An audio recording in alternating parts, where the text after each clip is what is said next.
Сәлеметсіңдер ме, құрметті оқушылар? Мен Жанайдар Мусин атындағы Көкшетау жоғары қазақ педагогикалық колледжінің филология бөлімінің 3-ші курс студенті Танкаева Аяжан. Балалар, сендер мына суреттен не көріп тұрсыңдар? Дұрыс, бұл Марс планетасы. Бөлім ғылыми фантастика. Сабақтың тақырыбы Марстан шыққан жаңғырық. Оқу мақсаты мәтінді оқу арқылы қажетті ақпаратты білу, оқушылардың танымдарын ояту. Бірінші тапсырма. Мәтінді оқып, дұрыс-бұрыс кестесін толтырыңдар. Бұл тапсырманың дескрипторы.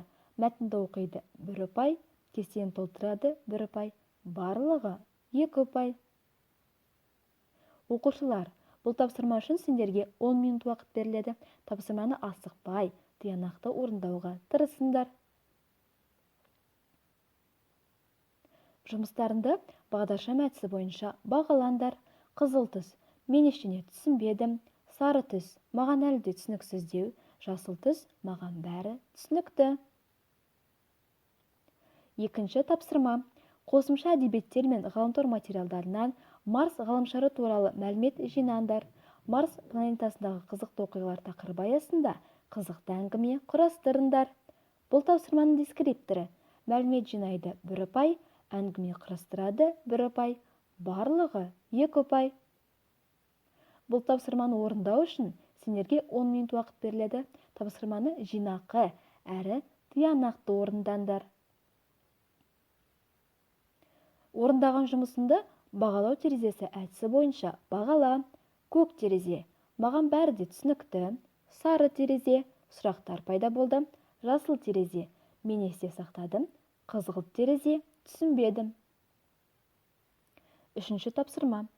Еркін жазу әдісі бойынша өзге планетада өмір сүрудің пайдасы мен зиянын өз қиялдарың бойынша санамалап жазыңдар. Қос нүктені қолдануды ескеріңдер. Тақырыптың төңірегінде бірнеше ашық сұрақ құрастырыңдар. Бұл тапсырманың дескрипторы. Өз ойларын жазады 1 ұпай, ашық сұрақ құрастырады 1 ұпай, барлығы 2 ұпай. Бұл тапсырма үшін сендерге 5 минут уақыт беріледі. Тапсырманы асықпай, тиянақты орындауға тырысыңдар. Орындаған жұмыстарында еңбекші ара әдісі арқылы бағалаңдар. Өте жақсы, орташа, қанағаттанарлық. Төртінші тапсырма. Төменде берілген сілтеме бойынша бейнероликті тамашалаңыз. Елестету көрінісі әдісі арқылы өзіңізге ұнайтын ғаламшардың суретін салыңыз. Бұл тапсырманың дескрипторы. Бейнероликті көреді 1 ұпай, сурет салады 1 ұпай, барлығы 2 ұпай. Бұл тапсырманы орындау үшін саған 5 минут уақыт беріледі. Тапсырманы жинақы әрі тиянақты орында. Құрметті оқушылар, біздің сабағымыз өз мәресіне жетті. Алма ағашы әдісі арқылы кері байланыс жасайық.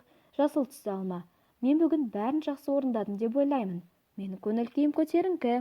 Сары түсті алма. Мен тапсырманы орындай алмадым. Көңіл-күйім жоқ. Үй тапсырмасы. 5-ші жаттығу 169-ші бет.